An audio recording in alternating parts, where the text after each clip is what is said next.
Ya pemirsa, masih bersama kami di Hidup Sehat. Tadi kita sudah melihat tayangan tentang fakta gigi manusia yang tentu saja sangat bermanfaat dan patut kita jaga. Iya, betul sekali ya. Jadi fungsinya tuh sebenarnya bukan cuma untuk mengunyah aja gitu ya. Ternyata banyak sekali fungsinya. Untuk struktur wajah juga sangat berpengaruh. Betul sekali. Dan juga kalau misalnya giginya itu tanggal, nah berarti banyak sekali nih dampak-dampak yang bisa terjadi.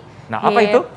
Apa itu, Dokter Ahlin? Yes, nah ini nih Dokter Devia masih bersama kami nih ya dok ya.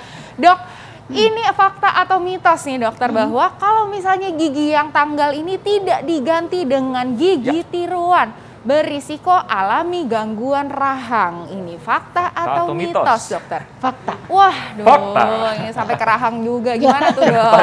Jadi memang pada saat salah satu sisi rahang gigi kita dicabut, berarti dia otomatis tidak pakai fungsi giginya kiri dan kanan. Sementara kita harus memfungsikan gigi itu kiri dan kanan. Pada saat dia mengunyah satu sisi, sehingga kerja daripada gigi di sebelah kiri itu menjadi lebih banyak, sehingga terjadi keausan daripada si gigi itu. Keausan gigi akibatnya akan terjadi perubahan atau kelainan pada sendi, pada bisa bunyi clicking, bisa susah buka mulut, bisa gangguan untuk ke sendinya. Gitu. Sampai ke gangguan sendi, sampai ke sendi, sampai ke tulang rahang. Iya, betul sekali gitu ya.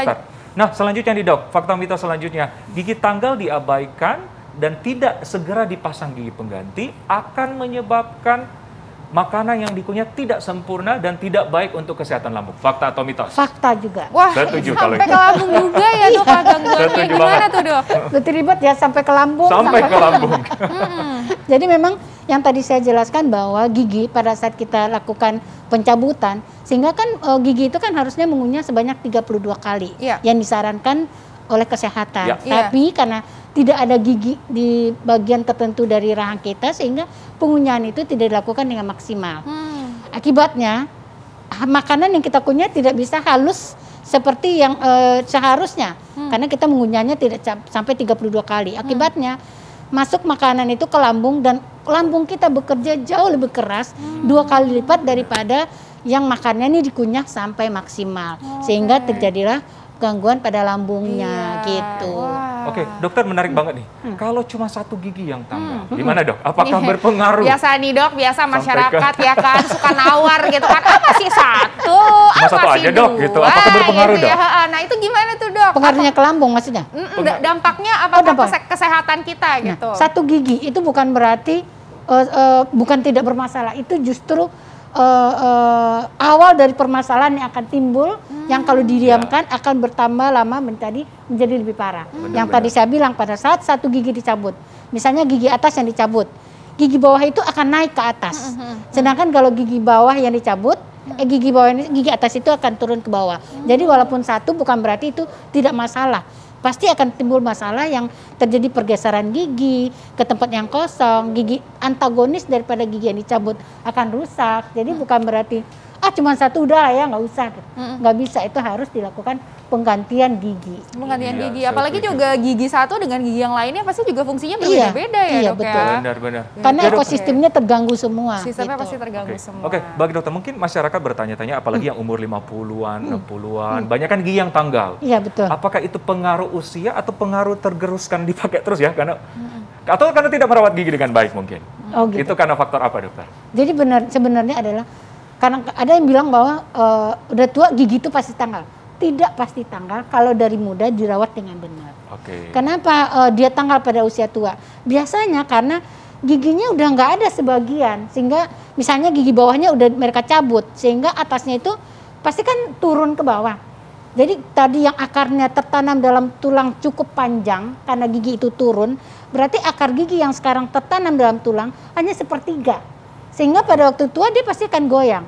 Dan terjadi pada tempat-tempat yang gigi sudah tidak ada, tulang itu mengalami penciutan, pemendekan dan penciutan, sehingga si gigi itu menjadi tambah turunnya tambah banyak. Makanya ada pada usia tua itu giginya tanggal sendiri. Padahal bukan karena usia gigi itu akan tanggal pada usia tua, bukan. Kalau seandainya gigi itu dirawat dengan benar dari sekarang. Berarti bukan cuma karena faktor ya dok bukan. ya gitu ya, tapi juga bukan cuma karena faktor usia, tapi juga gimana caranya kita merawat dengan baik. Betul, gitu ya. itu sebenarnya. Karena gigi bolong 1 gitu ya, tanggal 1 itu juga bisa bergeser, turun, copot. Terus udah gitu dampaknya kemana-mana gitu ya. Wah, yang lainnya. Memang gitu.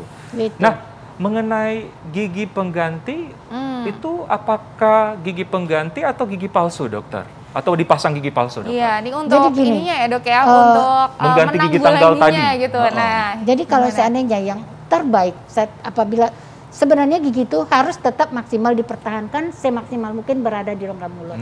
Tapi pada keadaan situasi tertentu yang memang gigi itu sudah tidak bisa dipertahankan, terpaksa harus dilakukan pencabutan. Nah, kalau sudah dilakukan pencabutan berarti kita harus mengganti gigi itu dengan gigi tiruan. Yang paling ideal adalah pemasangan implan karena dia benar-benar menggantikan fungsi gigi asli.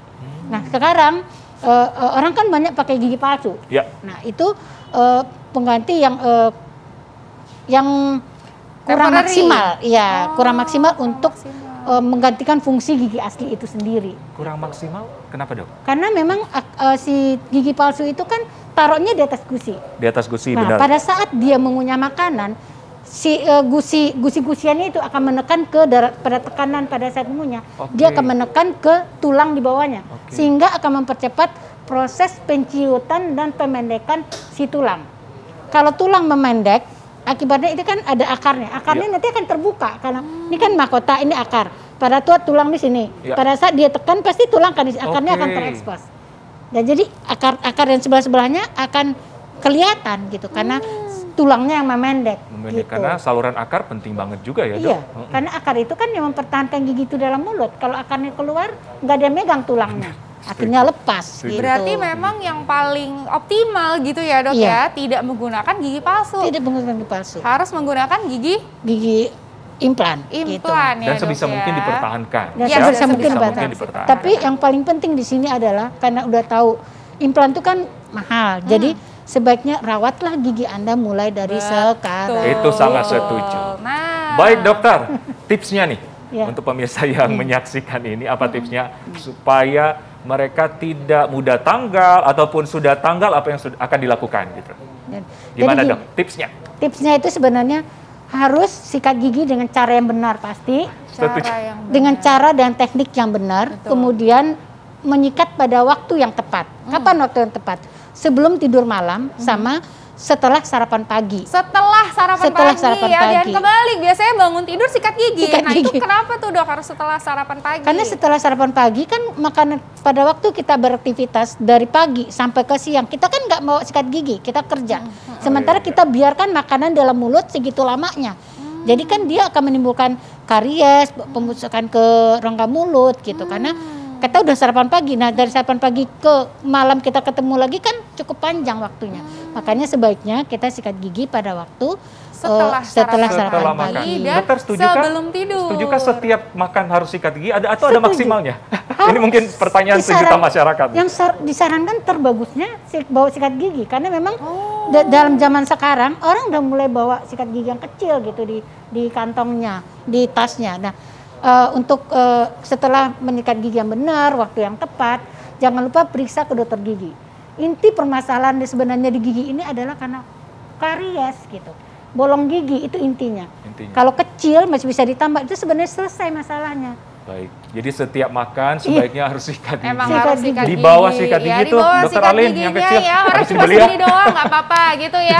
Nah dok, itu kan tadi kalau misalnya kita itu mencegah supaya jangan sampai giginya itu tanggal. Kalau misalnya sudah ada nih yang tanggal dok, gimana nih dok? Apakah dokter ada tips sih dok untuk masyarakat yang udah giginya tuh udah tanggal 1, gak tanggal 2, tanggal 3 gitu ya.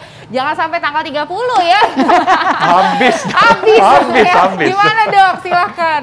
Jadi kalau udah tanggal 1 ya apabila dia harus dikasihkan gigi pengganti, nggak ada pilihan gitu. Karena udah nggak bisa dipertahankan ya terpaksa kita harus pakai gigi pengganti. Kalau untuk mencegah supaya gigi tadi tidak bergeser, gigi di bawahnya tidak renggang-renggang sebelah-sebelahnya karena bergeser kan akibatnya gigi depannya akan renggang.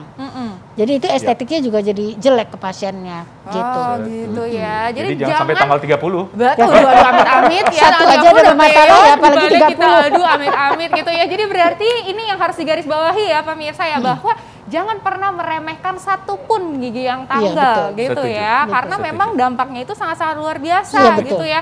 Mulai dari gigi yang geser, akar yang turun, Betul. bisa sampai Perubahan jadi struktur. terjadi infeksi, perubahan struktur, sampai juga kita Kekendoran peot wajahnya atau- peot, Wow. aduh amit-amit ya say. Wow. Gitu ya, sampai juga ke gangguan sendi rahang. Betul. Amit-amit jangan Kompleks deh, sampai ya. gitu. Itu harus Kompleks dirawat. sekali gitu ya. Dokter, terima kasih Dokter Thank you. Devia atas Thank informasinya. Thank you. Terima kasih dokter. Oke pemirsa, masih banyak informasi menarik ya Dokter Alin. Sesaat lagi tetap di Hidup sehat.